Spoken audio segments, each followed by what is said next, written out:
Welcome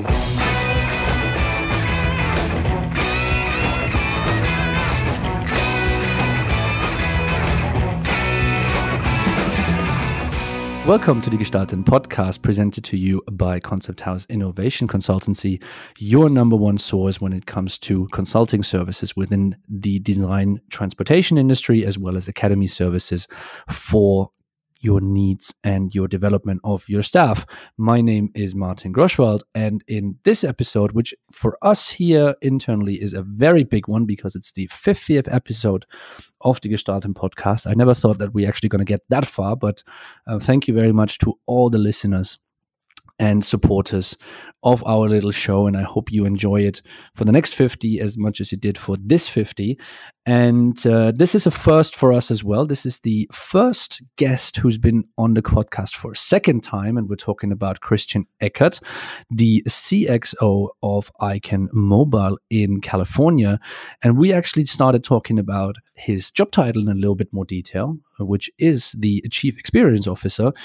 And we played a little bit of a brain exercise on how we can implement that into the car industry, what kind of effect that would have, who's reporting into who, and what this would mean for the entire future of car design if we would have a CXO. So I hope you enjoyed this little exercise that we both had. It was super nice to talk to him about it because we just didn't stop.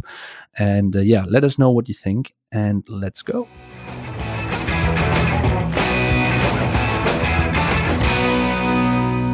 Hello and welcome back, Christian Eckert. How are things?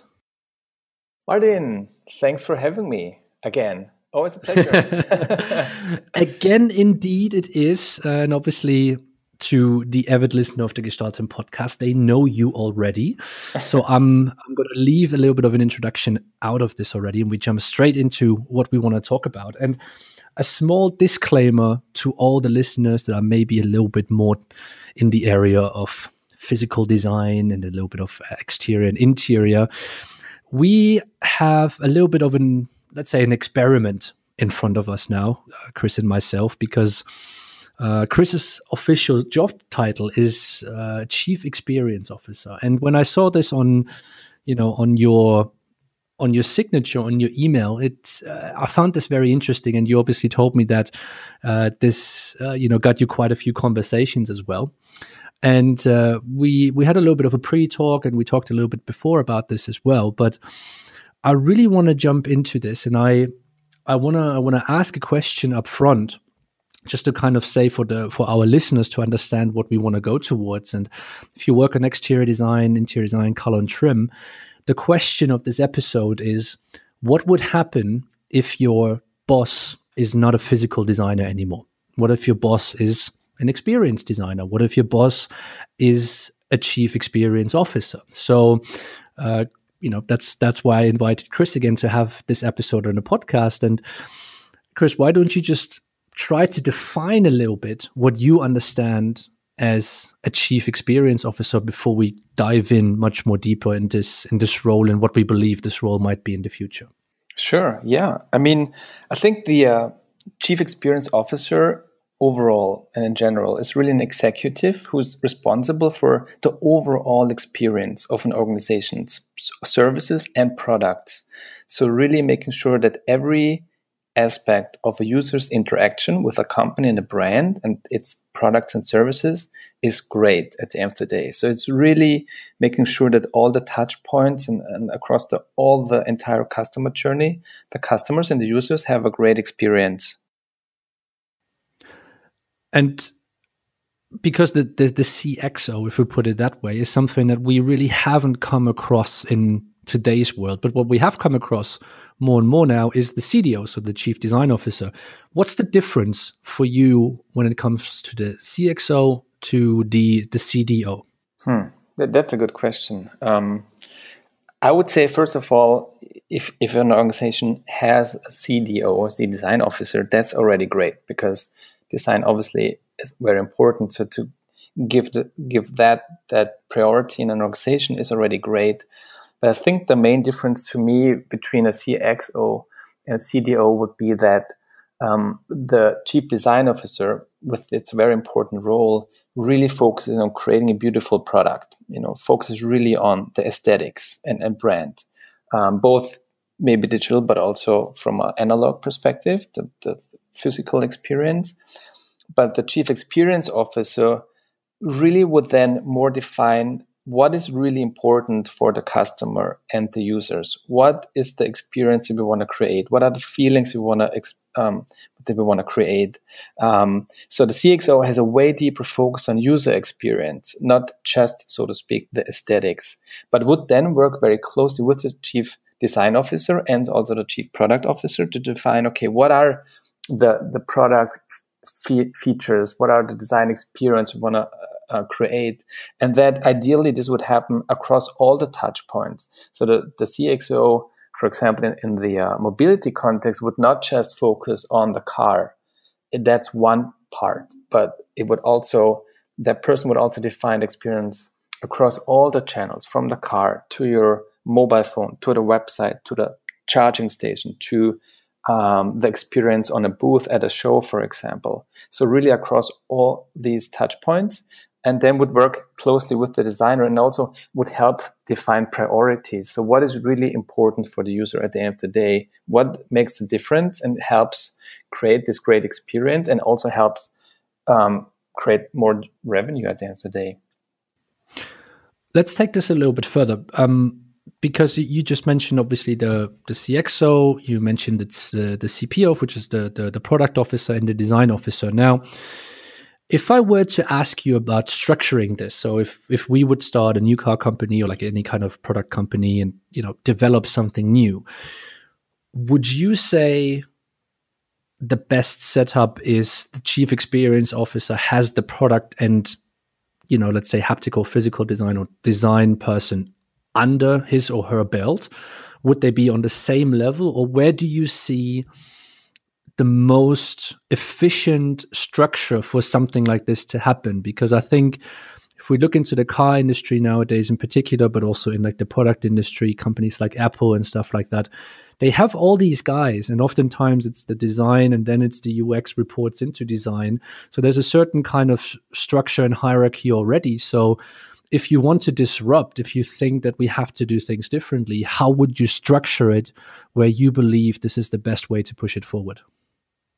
Well, if you want to be bold and really think very differently, then I would definitely put the chief experience officer at the very top and really think always and for everything from a user's perspective across everything what the company does. And this also requires to align, of course, business goals with technology and design. But like at the end of the day, the user experience, the customer experience is the thing that builds the relationship with the users. A great experience is the strongest thing you can do as a brand, because this relationship that you build, this stays even if, for example, the business model will change. And with this, in this new era of mobility, it can be that today you're an OEM creating fantastic cars, but actually in 10 years from now, you're just an app because you're a rideshare company, a car share company. And if you, though, create this very strong relationship with the user and the customer, then this stays even if this changes. So that set of people, they would stay and stick with you, even if you're not selling just cars anymore, but you're just an app. And so this is why I think thinking from the experience from the very top, and then working down and having priorities made up from the user's perspective. I think that's the way I see and hope to see in the future way more, especially if everything becomes more and more digital. So it's outside the vehicle, but also inside the vehicle. Just look at how the interiors have evolved over the last generations of cars, from no screens to all screens, from AVs to EVs, basically from rideshare to shared drive. So basically, this huge shift really impacts everything. And so I think to have something that oversees all these touch points and then makes it priorities and also helps define what the designers should focus on, I think that's that's the way to go. Mm. I think what you just mentioned with the definition is a fundamental point. I think what a lot of people misunderstand about these, chief and then a small x in the sense of like, insert which kind of area of like, executive level you are, officers, they have to do is to define. They're not necessarily building the product. They're not necessarily, designing the product or like, creating and everything. It's about the definition. And for me personally, because obviously a lot of the audience that listens to the podcast is coming from a car background, is coming from a product background, and they might be thinking right now, it's like, oh, so a guy who's not even understanding the difficulties of creating a product physically is now going to lead us. How is that going to work? So, how important is that definition to get also those guys that are experts in their respective fields, and we will talk about these specific fields that I think will be led by this CXO guy, are really of importance. And how do you think that somebody who's not an expert in, let's say, transportation design, car design, can really lead those kind of guys and define what they're, what in the kind of direction they're supposed to go in the best possible way? Yeah, well, what if you flip this and ask, how can a car designer leads a digital team, which is maybe also very tricky in a way if you think about this, as many car companies are set up these days. But first of all, of course, you're only as strong as your team is, right? And I think, of course, you always have to listen to your experts. You just have to create the overall vision, create KPIs, and make sure that the overall experience strategy is in place. And then, of course, allow your specialists and experts in their fields to come up with the best solutions, respectively. I mean, I'm not a car designer, right? I would never even think about coming up with proposals for interior exterior designs. That's not my field of expertise. But what I could do is come up with an experience strategy, an experience vision, and then work with these folks to kind of translate that into the physical experience across all senses, for example, also. So I think one of the projects we did, for example, at ICAM Mobile last year was to work with an AV company here in California that plans to really redefine their whole product lineup. And originally, for example, they approached us and asked, hey, can you guys help us with UX design, UI design, creating an amazing HMI? And we told them, yes, of course, we're the best in that field, and we can totally do that. But what you actually need first is a strategy, a great experience strategy. And we kind of flipped the script. And for more than half a year, we didn't even think about a pixel or UI or UX. We only thought about what's the business model, what are services, what are potential products, who is your target group, how can we differentiate that brand from all the other EVs or other car companies and mobility providers out there. And then only when we had a really strong experience strategy in place that would, for example, also define who to hire, what mindset do you need in a company, how would you design the organization based on that experience strategy. Only then we start to think about, okay, next step is to translate that into an interior architecture, for example, and then going deeper into, okay, the digital design. And then, of course, you work super closely with the leaders in those areas. But really, the experience strategy defines everything else, including what products and services to offer. So just to stick a little bit to, and stay within the area of this physical design, and taking the example of a car, if we were to move into the situation right now, which is a little bit unrealistic because I don't think there's a lot of companies that have a lot of potential to implement something radical, I think is the best word for it. But if you would be now the CXO of a car company, what would you expect from your car designers compared to maybe what they know right now or the way they work right now? Would you change processes? Would you change, how you would expect them to think about stuff? Because that's also an intellectual exercise when you come from an experience and you have to translate that into a physical product? Good question, Martin, as always. Well, first of all designers are very creative people, and more and more, of course, we can already see designers working across disciplines, which is great. I think overall, I'm always a very big believer of thinking as holistically as possible. So I was definitely thinking, how can we translate a certain aesthetic into both the analog world and the digital world? Thinking all senses, being very open to also new technologies, of course, and how we can, technology should never be the driver. Like, let's not just use a technology because it's out there, but more like an enabler. This is where, again, the experience would define what technology even makes sense and what technology we should have based on the experience we would like to create. And so I think, for example, I think it's more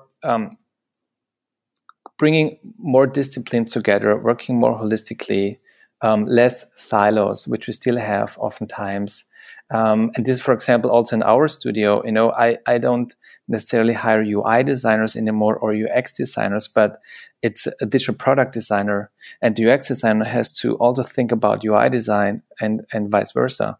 And so I think like a blend and being more open and thinking across analog and digital, I think will be very important. And also I think, and this is why we have product designers more and more than, as I said, just UI UX designers, is because you also think more about the user and the business goals that you also have. What do we really want to achieve? And I think to think more and more in terms of product design will be key moving forward. And that's one thing, for example, when I had the pleasure to lead the UI UX team at Faraday Future a while ago, one of the things I'm kind of pretty proud of is that we were able to change the structure also back there, because we had a more, let's say, traditional setup of a car design studio with exterior designers and interior and UI UX.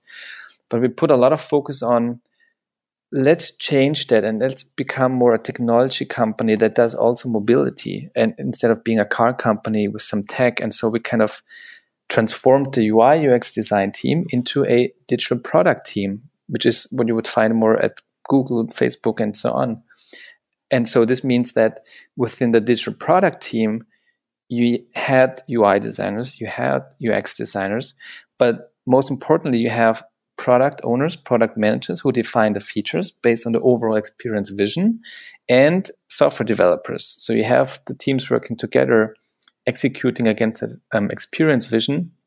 And also that team was not just responsible for the car, but also how do we create the app that is your remote control or your door into the mobility space, or how do you translate that onto your website? How do you then create a booth for CES where you can experience that brand outside the car? So really across all these touch points.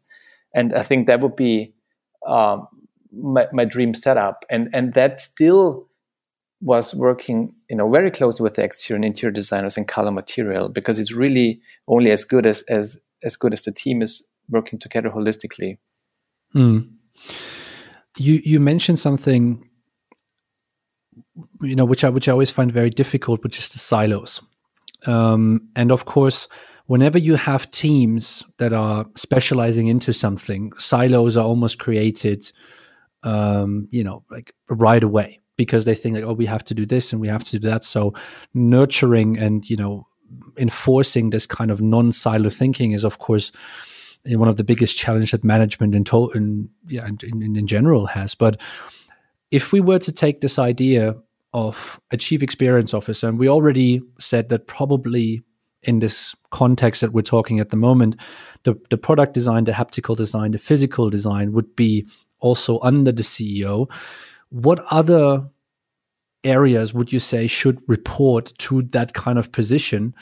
Not to create silos again, I want to try to avoid that, but which kind of areas do you think should be reporting into that position to make the best out of a potential experience for the user? I think, and not necessarily reporting into that role, but I think CXO and chief product officer should work extremely close together, and also chief marketing, and probably even sales, because as we are now in this new era of mobility, where, for example, also the modes of ownership changes, and I'm maybe not owning a car anymore. I'm not buying a car. I'm leasing a car. I'm subscribing to a car. That is changing, and so you would also need to think, okay, how can we create that experience also consistent and cohesive in a new way of owning a car, because it's just a subscription service, but also marketing, because the ways how we buy, sell, learn about a car or a mobility company also changes a lot these days, especially now when all, in COVID-19 times where there is no car show. So where do I go for a test ride? I do maybe a virtual ride, with VR. I maybe can, see my car in front of my house with AR apps.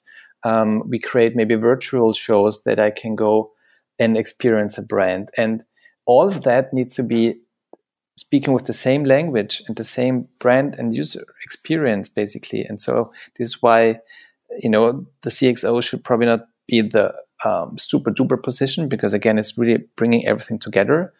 But I think it's way more about bringing product marketing together and creating this holistic, cohesive user experience across everything, from the very first time I even learn about this product or the brand or the company, to how can I get this product, and then I have it and I experience it. Then maybe I change from, again, like the car to just the mobile app, because I'm switching to the car share service of the same brand. But this needs all to be one language, and that's not just visuals. That's really features and the business strategy behind it as well.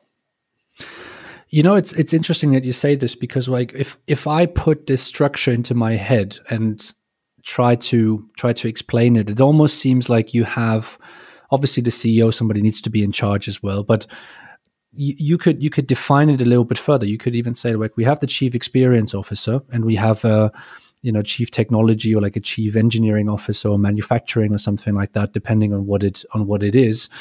But it sounds to me that positions that are oftentimes now pushed forward, such as marketing, sales, have to make it really work, fall under the experience, because otherwise the diversion of what they want to do is just too much. I mean, when we talk about car shows, when we talk about, new developments such as esports, you oftentimes see that marketing has a completely different idea to what, for example, the greater company wants to do. And in some areas that's probably needed, because it's such a different and new market.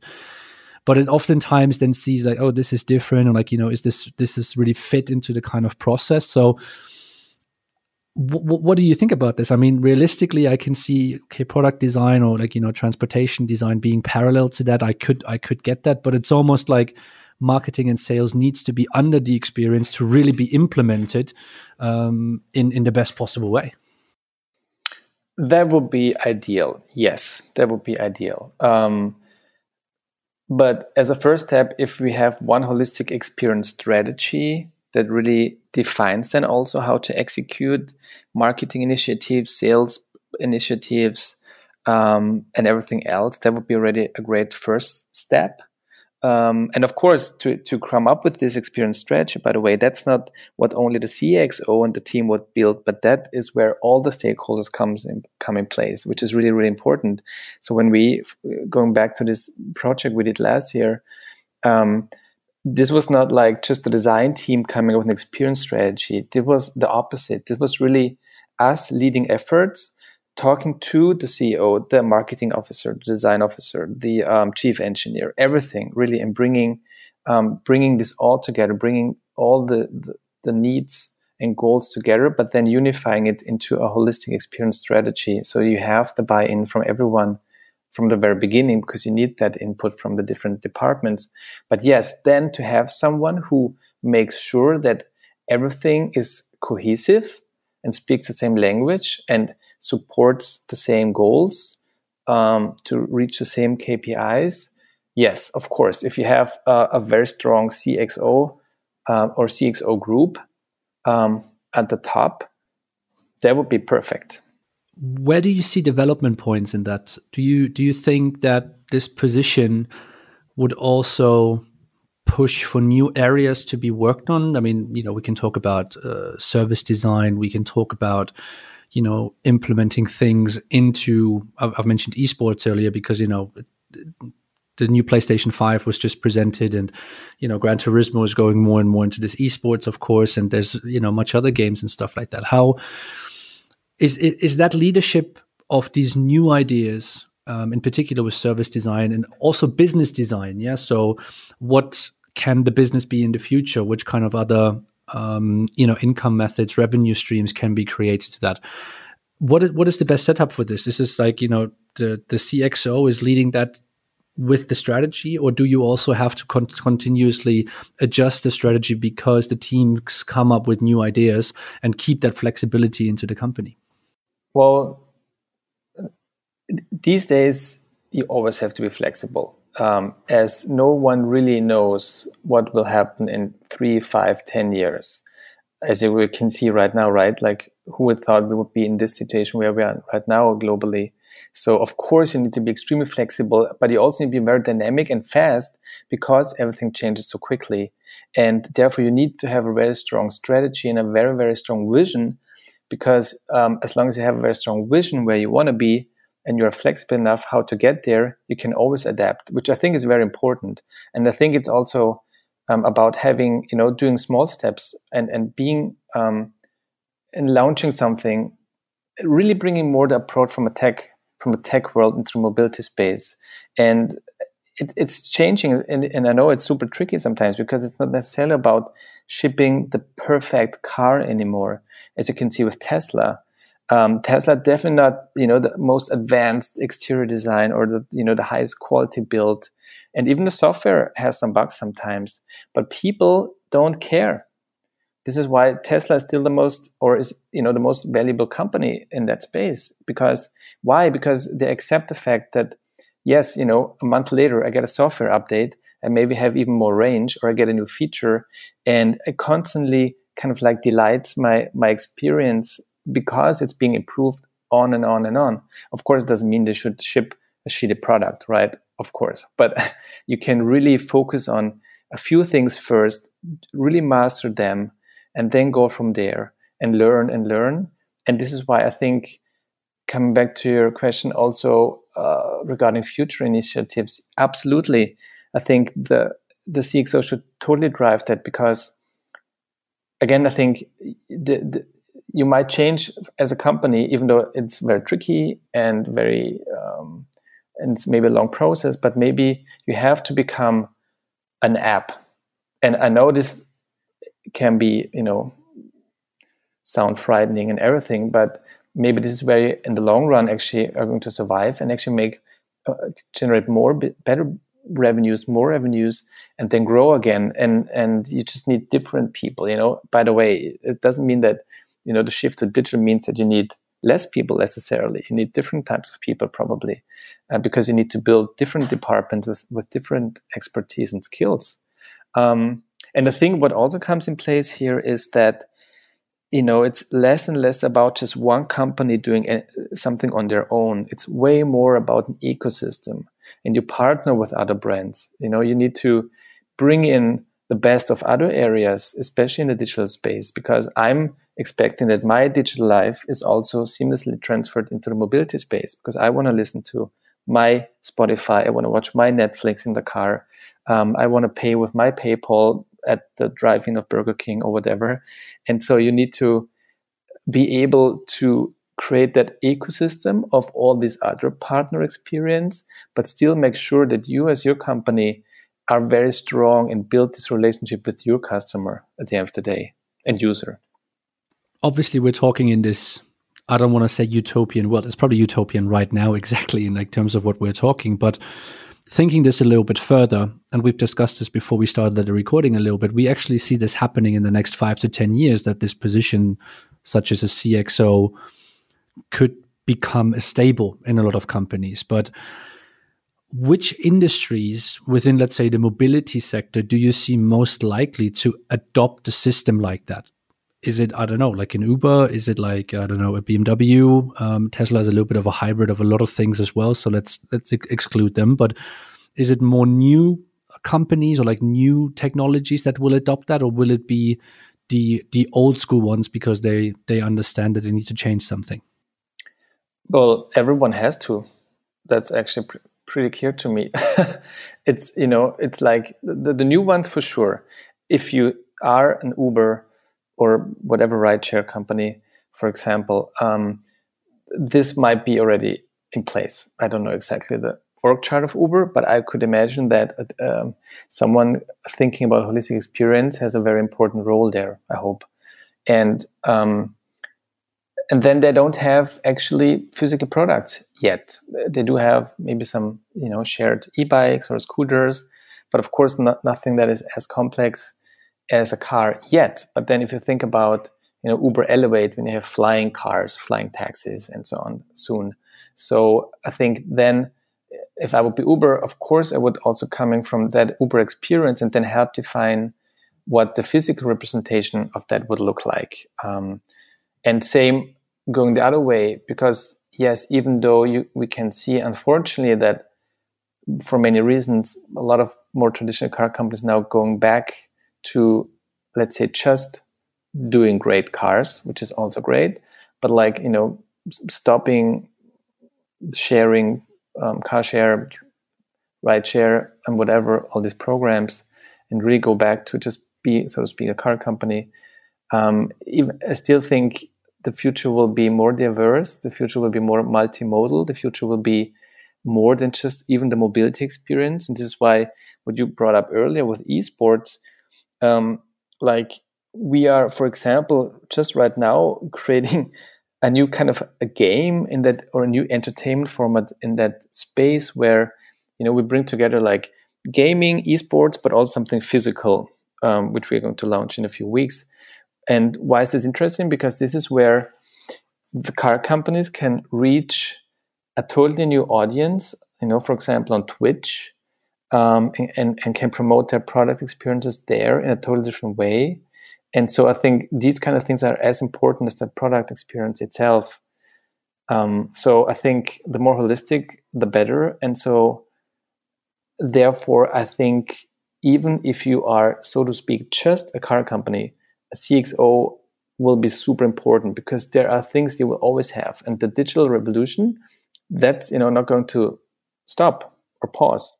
And maybe it slows down a little bit, but it's going to happen. So that it will be electric. It will be autonomous at some point. You might not own or buy it anymore. So these things are going to happen anyways. It's just a question when, and it takes maybe a little bit longer. It's funny because it's like a shift, like a revolution. It's just happening in slow motion a little bit, but it's going to happen. And if you look at the speed of change, for example, in China, like how many car and also mobility companies and tech companies came up there over the last 5-10 years, and how far they got already. You get a really good sense on the speed of change that we're going to see. And so I think, again, I think for both more traditional companies, it's even more important to have a very strong CXO role. And the more new tech companies or more digital focused mobility providers, so to speak, they have it already anyways. I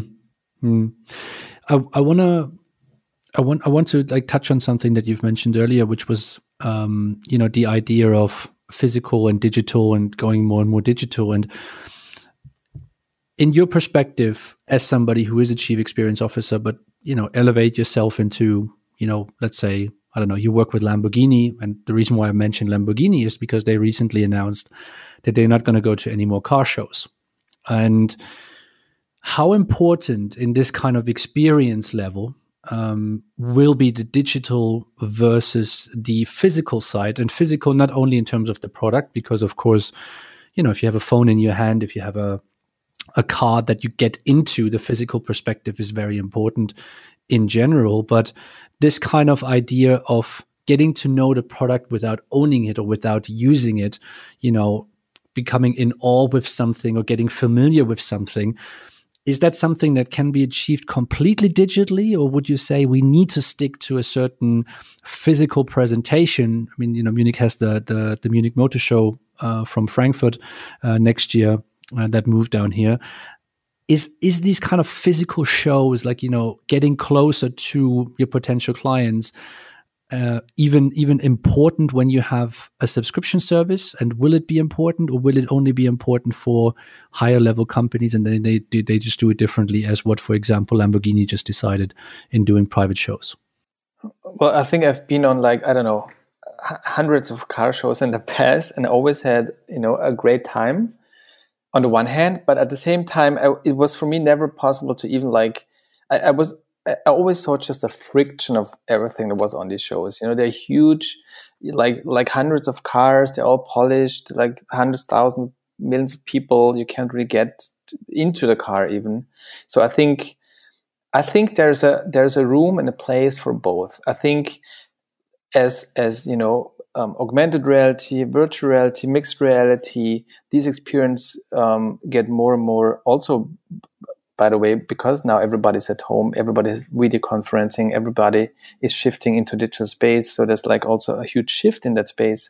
You have way better technologies these days to create new ways of showcasing and demonstrating your product, for sure. I don't need to leave my living room anymore. I can browse cars, see different trim levels, can learn my HMI system, can maybe already set up everything digitally. So when I get the car, everything is in there already. So I think I can do all these things. I can go for virtual test drives. That's one of the things we're doing right now, where I can take and select a certain car and then go for a test ride virtually. So you can do a lot. But also I think at the end of the day, it's still a physical product. So for at least some people, like how the car really feels while driving, how the materials, the fabrics feel like, that's something that's at this point a bit tricky if you do it only digitally, because user experience is all about creating an emotion at the end of the day, because we're humans and we're not yet designing for robots. This might change in the future, for sure, actually. But right now, we design still for human beings. And so user experience is all about creating an emotion. And this is why I'm also always thinking about all the senses, haptics, voice, or audio, scent, basically everything, right? Because we're humans. And so I think there's a space for everything, but I don't think, I do absolutely think there are better ways to spend your marketing dollars than just renting the biggest booth at a car show and putting 50 highly polished cars onto the show floor. Also great, but look at, for example, the shift to new experiences into the gaming world. With Travis Scott, for example, this like super famous artist who just recently gave a concert in Fortnite, and I don't know, we had like 18 or 20 million people watching this live event. And how many people would he have reached just as a show in a concert? So you cannot really compare it, but I think they can complement. And even if you have a real world experience with a physical experience, I would always now go and see how can we translate that into a more, immersive experience. And maybe it doesn't need to be a car show, because again, also at the car show, you have all the brands next to each other. So to get attention from me as my brand, it's way harder than going to South by Southwest, or even CS has changed now, and who knows when there will be a CS again. But I always try to think differently anyways, and do the opposite of what the others are doing, because this gives you more attention and you can be more unique. So I think, coming back to your question, there is definitely a place for both, but I think now is the time to really think differently and be brave and try out new things, which is maybe hard because COVID-19, economy, lots of challenges, absolutely get that. But that's exactly when we have to be innovative and be be radical and and rethink a few things, or everything actually. So I think now is actually the best time to be brave, even though it's tricky. But I think now you can explore all these new things, and you have to, in my opinion. Yeah, and this is also, I mean, like why we started having this conversation about a CXO, because it's not just an exercise in terms of, what could happen in the future, but it's something that you take from experience, you take from, projects that you did, and you combine all of these things together. And I think the Travis Scott Fortnite event is perfect for that. It's not about everything needs to be copied into what's happening in the future, and everything needs to be exactly how it was in the past. It's more about, there is something that works in a new environment. How can we portray this, or like how can we process this to make it an interesting fact for maybe an established industry?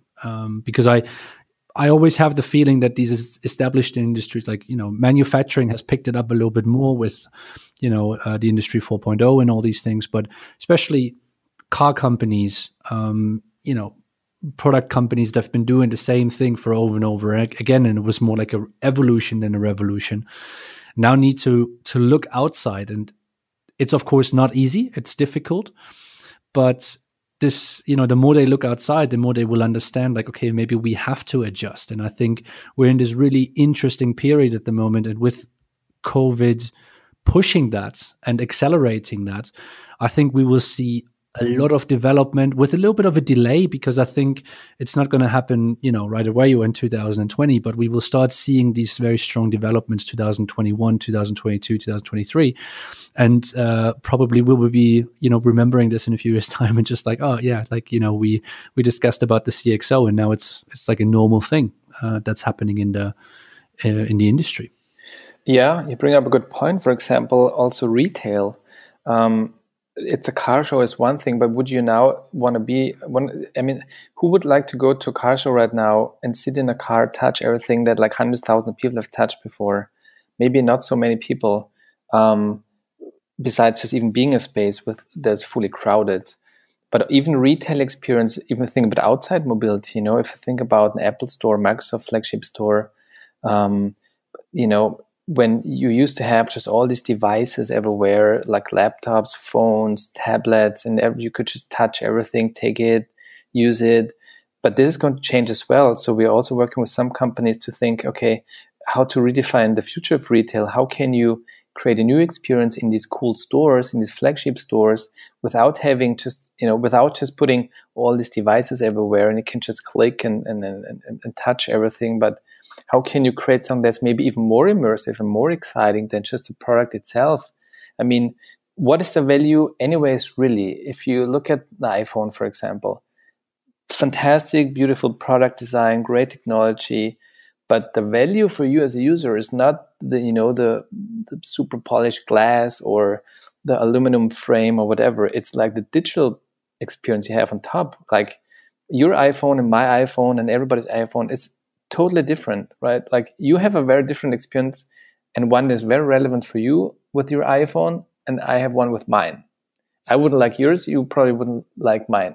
Because what makes it exciting is that the power of the Mac Apple experience is what happens not with the physical piece, but with the apps that I have, with the connection to the cloud I have, with my user ID that makes it super easy to log in everywhere.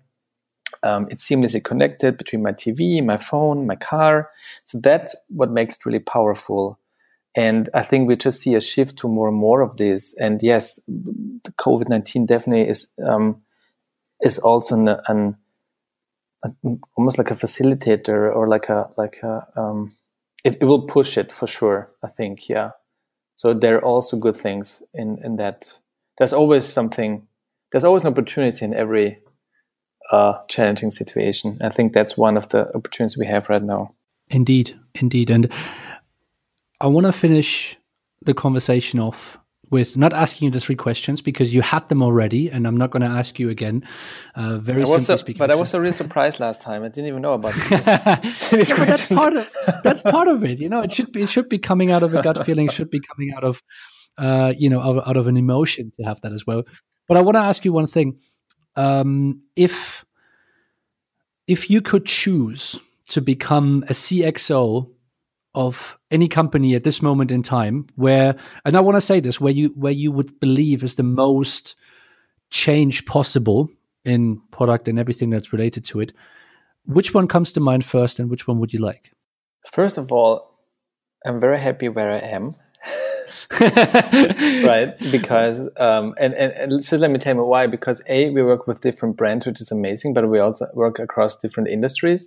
And like, we do work, for example, for mobility industry, but yes, we do amazing UI UX design for production vehicles, but we also then take this and can work on esports and retail experiences and marketing campaigns and VR experiences, right? Because we are so cross-functional, which is great.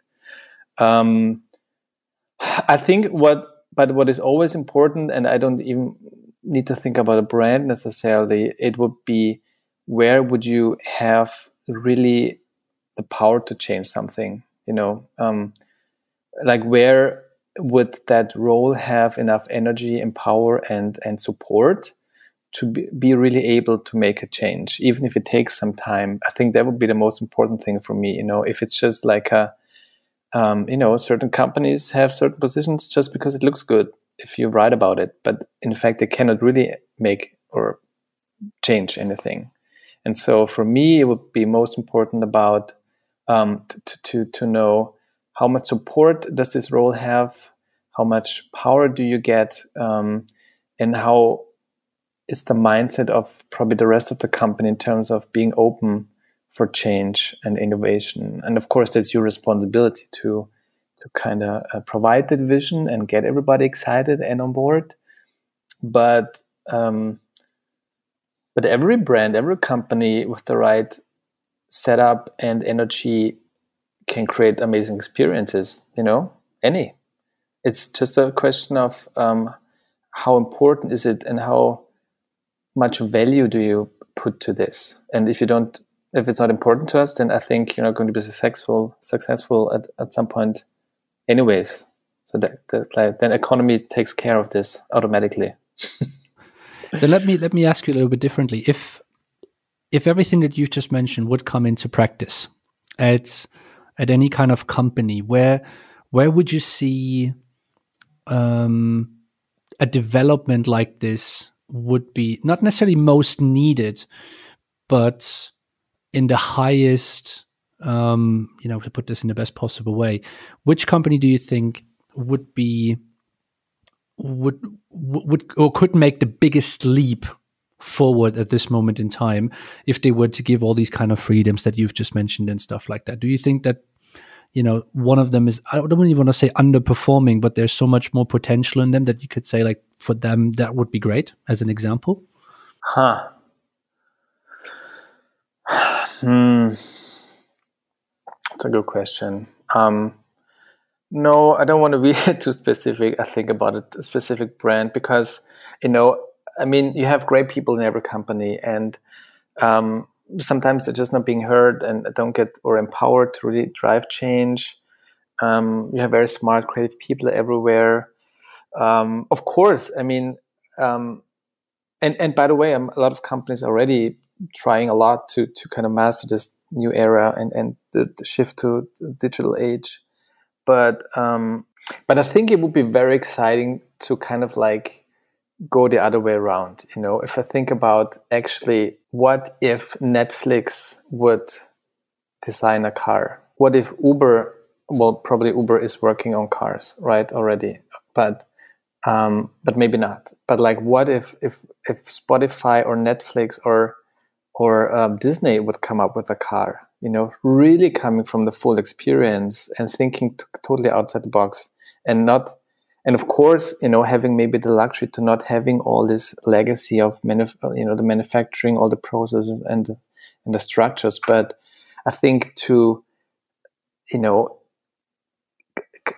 come from the experience perspective and then translate this into mobility, I think that would be probably even more exciting. If you think about, right from the start, to think about it's only for AVs or only for the real estate experience. You only think about, okay, how can you create the best mobile office? How can you create, what if Microsoft, Sony what if Sony creates a car? And they already, showed something at CES, which was still kind of more traditional, I would say, but they could be way more radical in terms of like coming from, the experience first and then think about a car.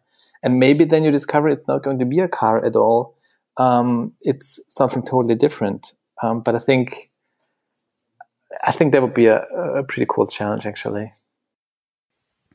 Well, we never know what's going to happen in the future. I mean, I had a conversation with Michael DiTullio, which was also a podcast, and we talked about what would happen if Nike would make a car, and, exactly. These are the kind of companies. So if you haven't listened to that yet, I can only recommend. It was a nice conversation with Michael, and shout out to him on this one as well. But so it would be great to see Netflix coming up with something like this, Disney as well. I could even imagine, Warner Brothers, something like this, to show us what they would think a vehicle could be like. But maybe we see that in the future, maybe not. But I definitely know what we're going to see in the future, and that will be Chris. both. Even though you don't see me really now, but yes, okay. That's very true. That's very true. But obviously, either when you're back in Germany or when I'm back in the US, we're going to go out for a drink. But we will certainly do another podcast, maybe a German one, maybe English one. We don't know yet, but the response for the first one was great. This one was really good fun as well, and I hope that all the listeners enjoyed our little exercise that we did here, and we hope you could follow us with this one. But yeah, Christian Eckert, thank you very much for once again joining me on the GESTALTEN podcast. And to all of our listeners, we hope you enjoyed this episode as well. Don't forget to follow us on all the sites where you listen to us. If you are listening on iTunes, give us a 5-star rating. Always helps us to push up, us in the respective categories a little bit. And of course, if you have any questions, comments, if you would like to, let's say this was a silly idea for us to talk about it. If you like this idea, you want to discuss it a little bit further, leave some comments on the podcast, leave some comments on our LinkedIn's or whatever. Feel free to contact us. And until that, Chris, thanks a lot once again for joining in. Thanks so much for having me, Martin. Yes, always a pleasure. Anytime. And to all of our listeners, you will hear back from us very soon with the next episode of the GESTALTEN Podcast. Goodbye. Bye-bye. Thank you.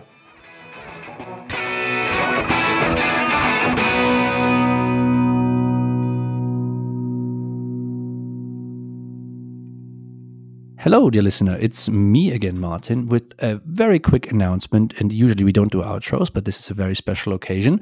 We will be on a summer break for the next few weeks. So you will hear back from us very likely in early September with the next episode of the GESTALTEN Podcast.